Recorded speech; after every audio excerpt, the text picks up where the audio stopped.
So now we will be doing a quick, about 10 to 15 minute Q&A with all three of the speakers. We are actually bringing in chairs. I think the chairs are over there. They're coming in. Yeah. Okay, is this...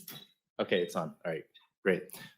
So if anyone has a question, just raise your hand or say something, and Julia over here will bring the microphone over to you, so you can ask your question to our three speakers. And these questions can be, related to any one of their talks individually, or it can be, bigger picture questions for all three of them.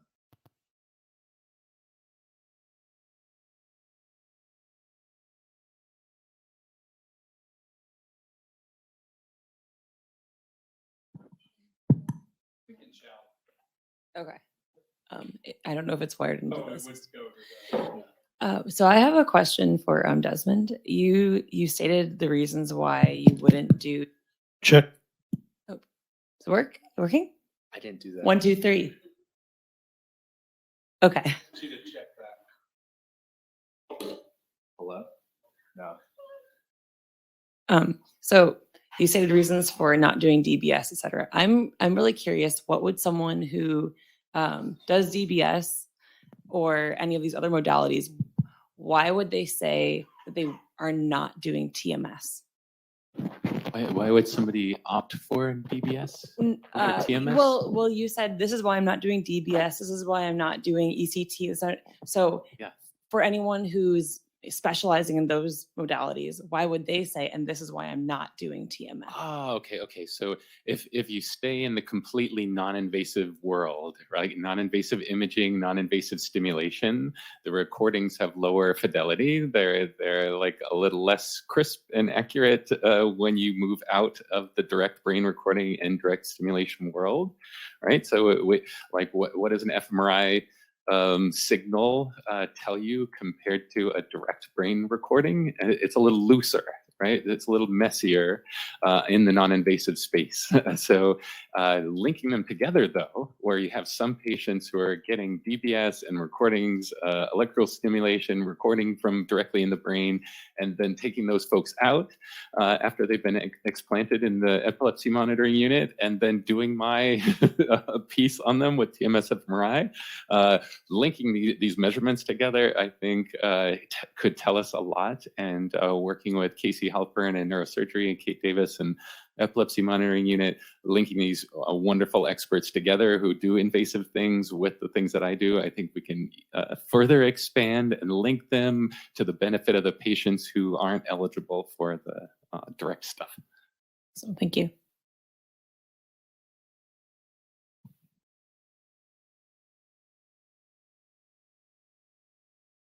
Oh, God.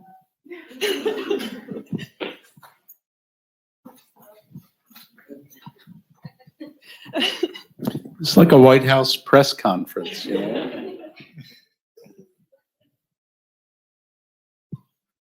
Hello. So I guess I had a question for just the last talk, the hopefully dystopian future we might or may not be heading towards. And I guess I was kind of curious because you thoroughly convinced me that we're heading towards, I guess, a lot of questions ethically. And I think you profoundly threw it back to us as the audience saying, these are things that we need to ask ourselves. I'm curious, how is it that I can get better involved in helping? Because it seems like with technologies increasing at a rapid pace, that the only oversight that at least I'm aware of now is like legislative and legal action, and in some ways to change the ways that these companies and can interface with data usage and things like that. And it seems that with technology going faster and faster forward, that the speed at which those regulatory bodies would need to interface is too slow for harm to be done. I guess I'm not exactly sure what how I'm trying to ask. But I think that was pretty articulately said, and I think it's maybe something that maybe each of us could address. I'll take a crack at it at the beginning. You all are academics. the fact that you're still in training, and some of you may not be in training, some of you may be past that, but your opinion matters. You're educated scholars. And so I think there are a few things. First, writing in the academic space is important, and you can write and submit things to journals as groups, as individuals with your PIs expressing opinions. There's a tremendous amount of interest in the use of AI. I don't know if you've followed some of the literature, but the use of it for profiling criminals at airports, for face recognition software, has been a huge problem, particularly with underrepresented minorities. African Americans, people with dark skin, are nailed all the time as the wrong person and kind of roughed up and worse.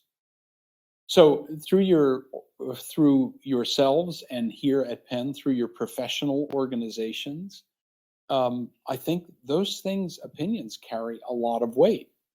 And I think that's probably a great primary outlet. I don't know, do you have thoughts?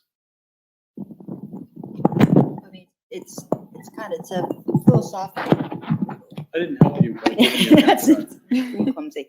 It's a philosophical quandary. I mean, we went through this with the Patriot Act right after 2001 with the World Trade Center going down and all of these kind of invasion in privacy that people took and accepted at the time because they said, well, this is for a larger cause or whatever.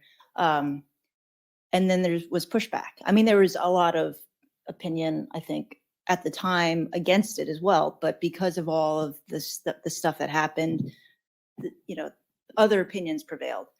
So I think there's always going to be a spectrum of opinion one way or the other.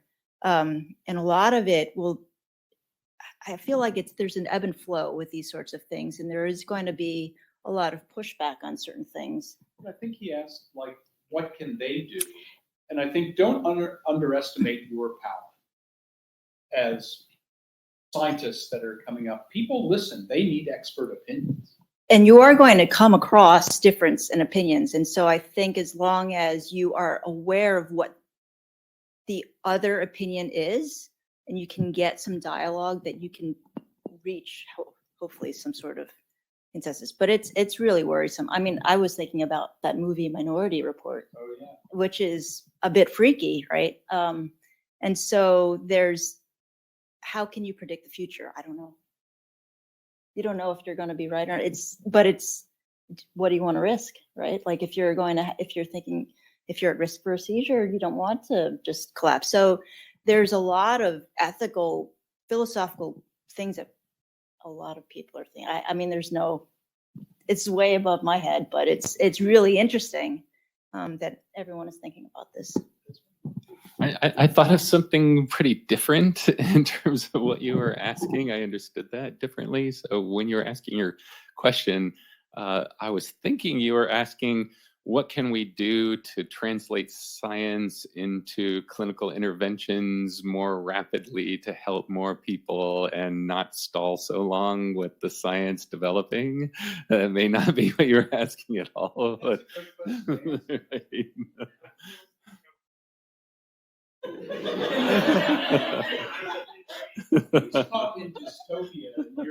yeah. Sort of like politicians who have an answer prepared, and whatever question you ask, they're like, you're like, what the hell? Why did they say that? That's not what I meant. But yeah, I'm thinking of there's a lot of when it comes to being a scientist and doing things that you hope will help patients compared to being a clinician where there's a person there and they need help right now and you need to follow the best evidence and also for what the insurance is going to pay for and all these considerations that in some cases limit you and you feel like there's a promising intervention and there are pathways, especially for very sick patients, for patients with very rare conditions. There are pathways to getting approval and following your best sort of evidence and judgment as a clinician that helps you kind of translate these things faster. But I think that there's a lot of like movement in the FDA approval process, and people are hoping for better therapies to come faster. And I think, again, it's one of these balancing questions about, for the average patient, what should we do? What should we do when we're kind of desperate and there looks like to be something we should try? And I think those are kind of different pathways that are both worth putting energy into.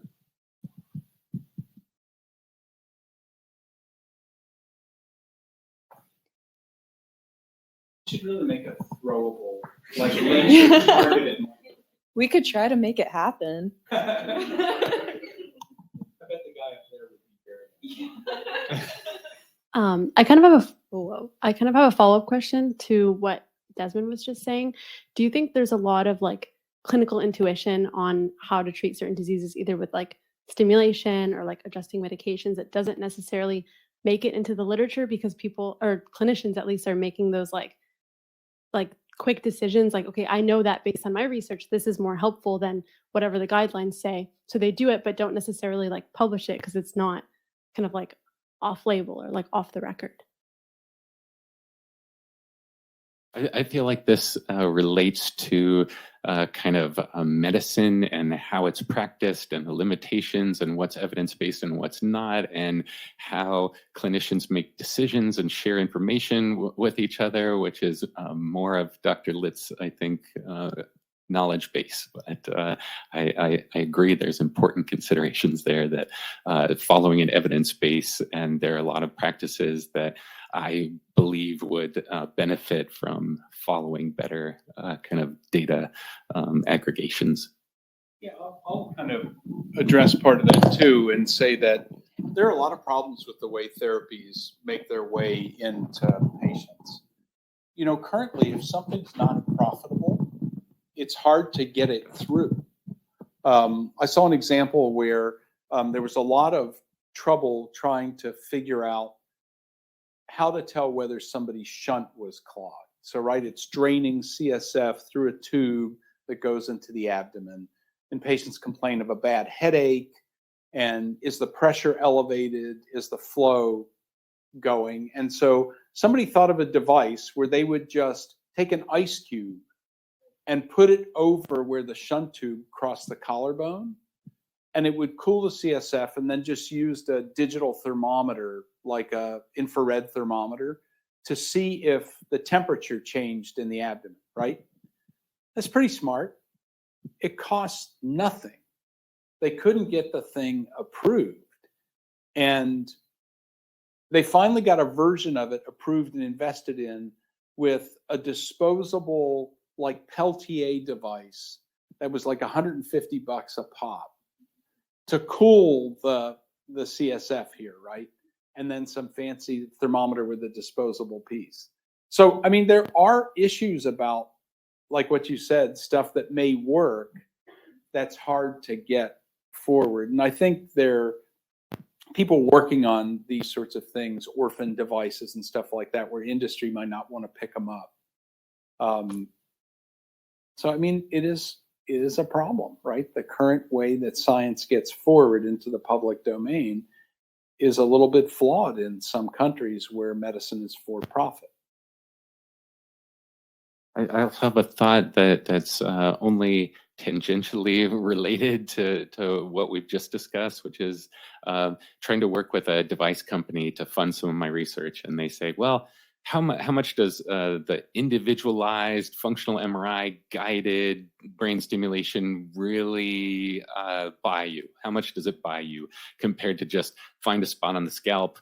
It's about this far, zap it and see what happens, right? And from my perspective as a scientist, right, I want the best, the most accurate, the most precise, measure everything. From their perspective, they say, we want something that the clinics can take up without any fancy experts, like collecting MRI data and making these individual targets. So with the pushback between us, like pushing for this precision and pushing for something that is easy to implement, I think in some cases we'll find some middle ground where I'll say, well, well, it'll be based on a scalp target, but it's coming out of my research. So I like translate the MRI to an average and then put it in a kind of scalp target and see if that does better than what people are already doing with their scalp target. And maybe with the scalp target, we can also add some imaging so we understand the mechanism, even while we're still aiming to find something that the average clinic can do to help more patients. Because at the end of the day, we want to help more patients, and maybe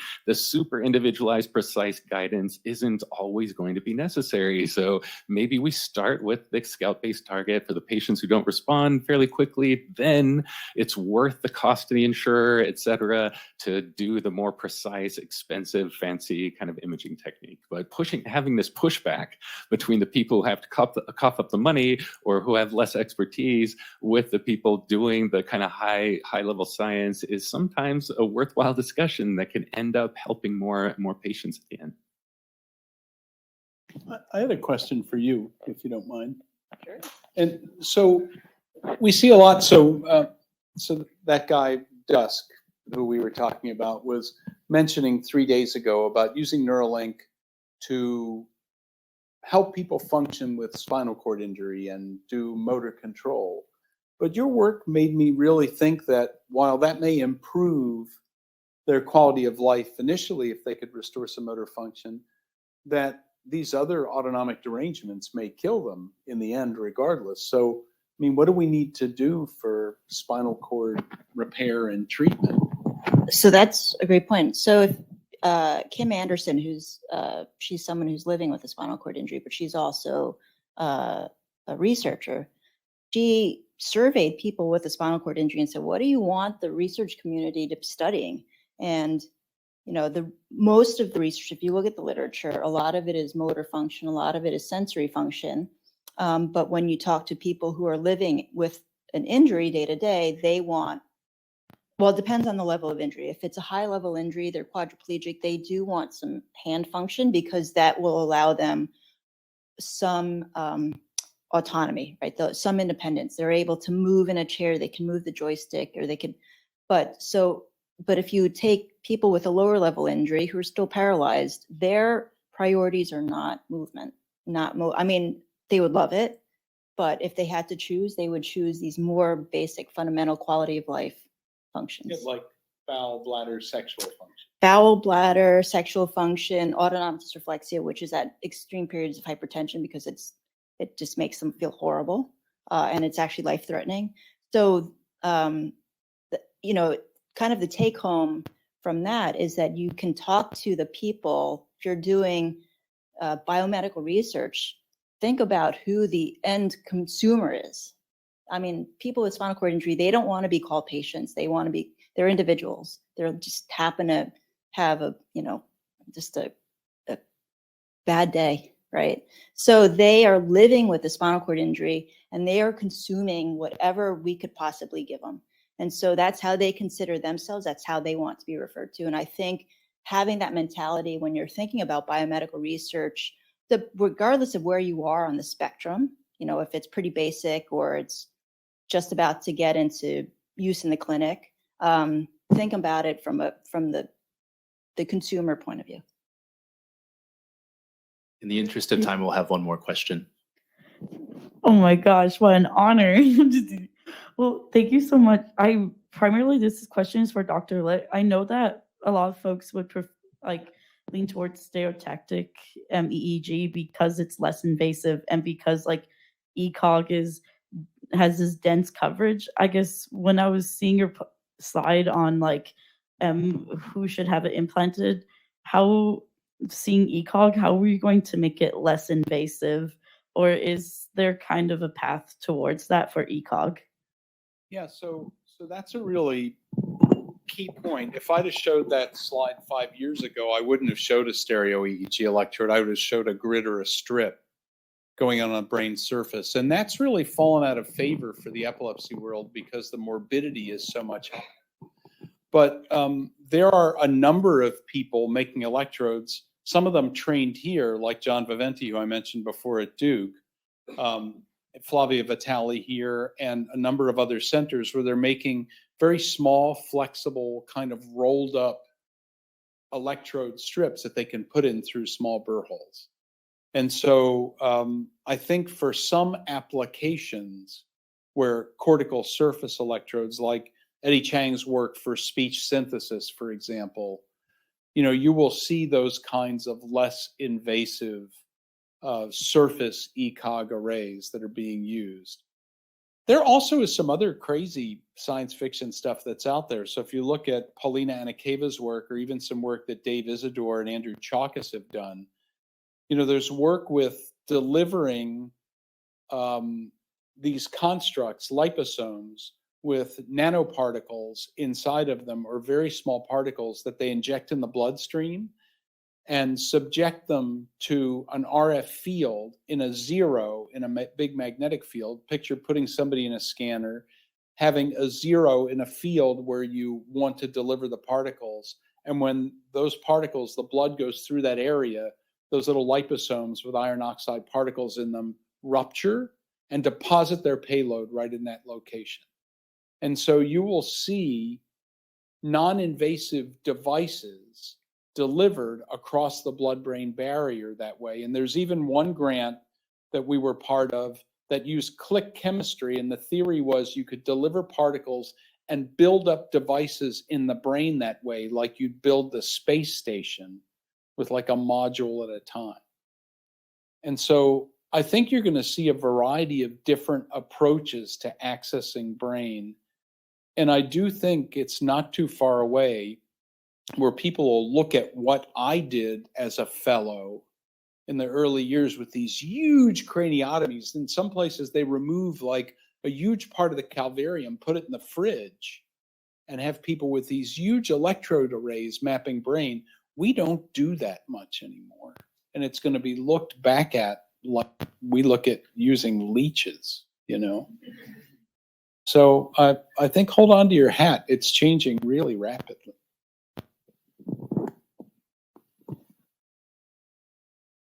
All Did right. you say beer? Did you say beer? Beer and cheese. So thank you guys all for coming out. And thank you to our three speakers. Again, give it up for them.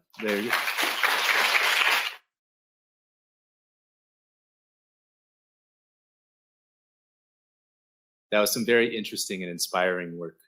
So NeuroSciFi, the final frontier inside our heads, has been a production of the Neuroscience Public Lecture Series, which is run by a group of us from GLIA, which is the Graduate-Led Initiatives and Activities Committee, which itself is a group of neuroscience PhD students here at the University of Pennsylvania.